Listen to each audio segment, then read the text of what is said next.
When we awoke on the morning of December 8th, 1941, we found ourselves, without any foreknowledge, to be embroiled in war. Since then, the majority of us who had truly understood the awesome industrial strength of the United States never really believed that Japan would win this war.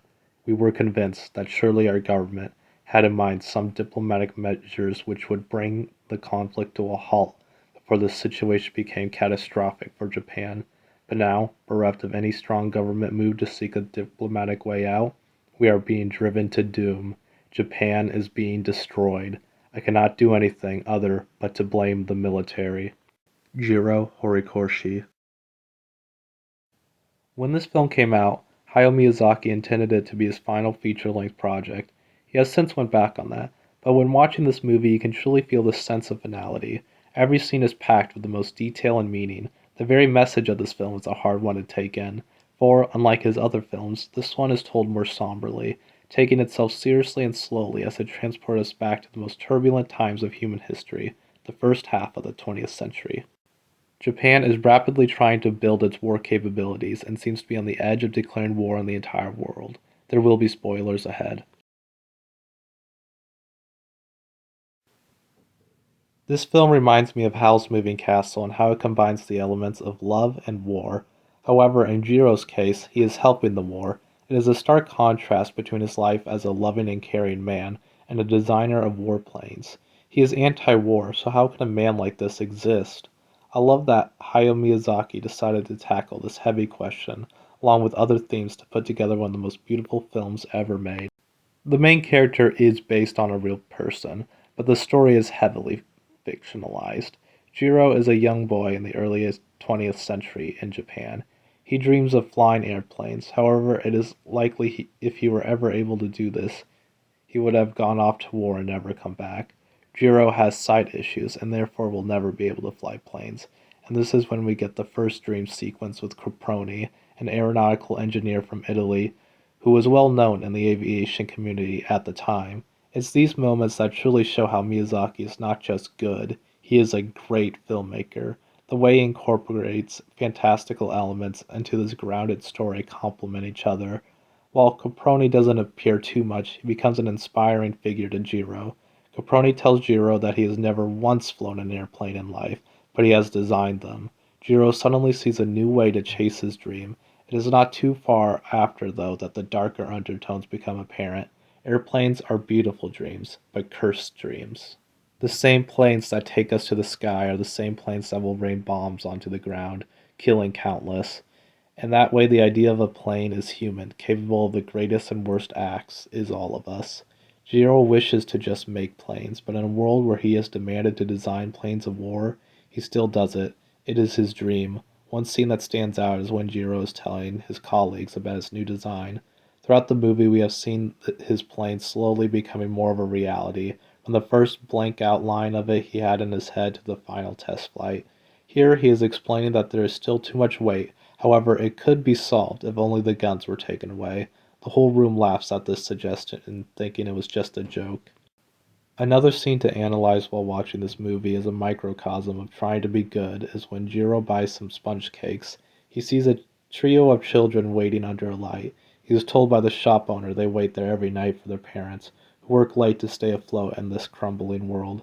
Jiro offers them his sponge cakes. They stare at him blankly, then they run away. When telling this story later, Hanjo asks what did he expect, that they would just take it and say thank you, sir? Being kind and good isn't always easy. In fact, the world is ready to make that difficult for you.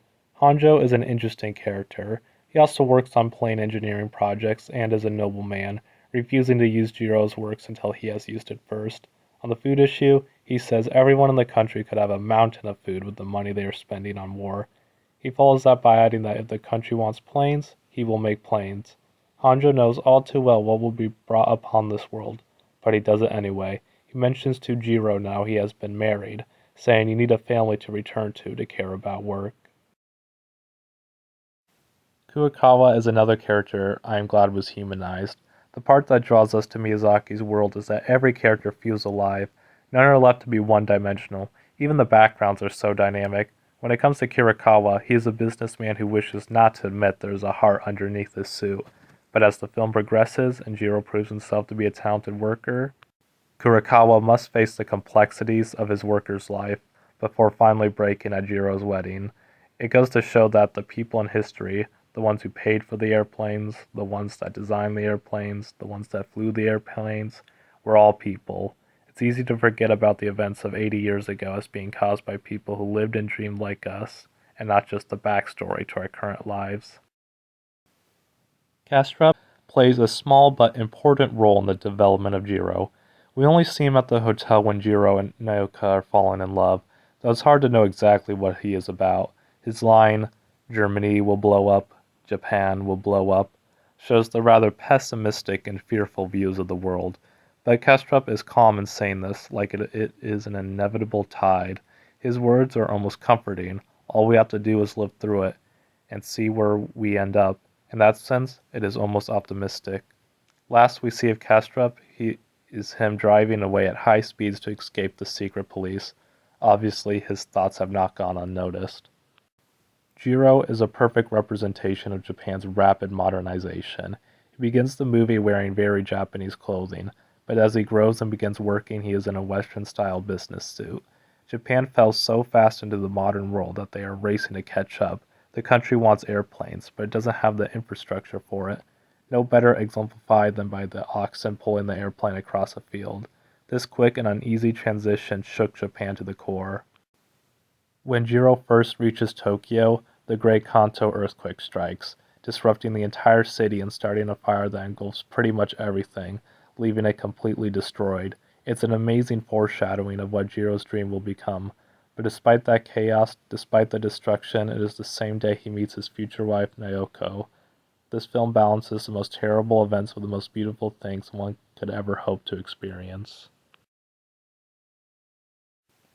My favorite scene in this movie is when Naoko and Jiro are playing with the paper airplane. It's so genuine and joyful one can't help but smile. It includes my favorite shots in all animation. And the end when Kastrup catches the plane and becomes embarrassed that he crumpled it just puts it all together. I don't know if that was just a character moment or foreshadowing to the loss of all Jiro's planes, but it works for both. With the film being grounded, it takes full advantage of animation to make it as beautiful as possible. The giant planes soaring above with the sun glistening off of them is true Miyazaki magic. Though, what really gets me in this movie is Naoko's illness. Naoko promises Jiro to marry him, but only after she gets better, and once it becomes clear that won't happen, they decide to get married anyway. By Mr. and Miss Kurokawa, it's soul-crushing. Jiro tries to continue his work, but must balance being there for his sick wife. I find Keio's talk to Jiro leaving an impression. She tells him how upset she is that he is spending his days working and not being with her. It's really profound how life can do this. He knows how important he is to Naoko, but he is also on the verge of completing his project. He takes his work home, and Naoko insists on holding his hand, so he completes the project with only one hand. This dilemma Jiro has to go through when he tells Kurokawa that Naoko will be staying. Kurokawa asks, "Is it your ego or your heart?" Throughout the movie, we see Jiro's soul and the beauty of the world put up against militarization, all from Jiro realizing the fishbone is the perfect curve for the wings, or the seagulls following him back as he leaves the aircraft carrier test. Naoko, a gentle and kind spirit, is what Jiro needed. She paints natural landscapes, while Jiro sketches metal planes. With Naoko feeling that her illness has progressed too much, she returns to the hospital, wanting the people who knew her to remember her how she was. Meanwhile, Jiro watches the successful first flight of his dream plane. Then he feels the wind blow, and right there you can tell he has sensed his wife's passing. It's a heartbreaking moment. Keio's, Miss Kurokawa's, and Jiro's reactions to this are devastating. Naoko was a positive influence to everyone who knew her. Naoko left letters behind for her friends and family to read. At the very beginning of this film, Jiro's mother tells him that fighting is never justified, and at the end, when Jiro walks through the broken dreams, we see why. All around him, we see destroyed planes. We see that cities have been bombed. We know when Jiro experiences this dream, it is in 1945, after the war ended. Then, on top of a grassy hill, the familiar figure of Caproni stands, happily greeting Jiro to see him in his dreams again. He says that someone has been waiting a long time to see you.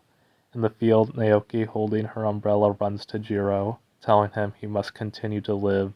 The wind rises. We must try to live. In this ending, Jiro also reflects on his dream and what it was worth. None of the planes he built ever returned, and all it brought was destruction, to which Caproni responds that the dream was still reached, and it is the fate of all planes to be swallowed by the sky. We see a fleet of Jiro's planes rise up and join the other planes high in the sky. The imagery reminds me of Porco Rosso, and the umbrella, of course, is imagery seen in many of Miyazaki's works. So to see it disappear really makes me feel like this is a true finale to this director's work, especially as these two characters stand in such a beautiful landscape. Caproni says that since it is just a dream, they might as well enjoy it, and invites Jiro to his house. This movie takes a look into the past to help us live today. The tumultuous events of the past shaped our world today. In the end, these creators, the people who dreamed, were not bad people. Caproni and Jiro wished to take people to the skies, but instead they had to take bombs. That's why planes are beautiful, cursed dreams. So, tell the people that you love them. They will appreciate that.